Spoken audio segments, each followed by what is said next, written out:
ఎవరు రామరెడ్డిపాలెం కాళ్ళకి చెప్పులు లేకుండా ఏం చేస్తా సార్ తెగిపోయి జనంలో తెగిపోయి సార్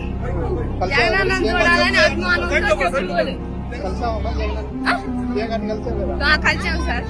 చాలా ఆనందంగా ఉంది సార్ మాకు చాలా ఆనందం చాలా హ్యాపీగా ఉంది సార్ మాకు జగనన్న రావాలి అమ్మ కూడా వస్తుంది సార్ రైతు భరోసా వస్తుంది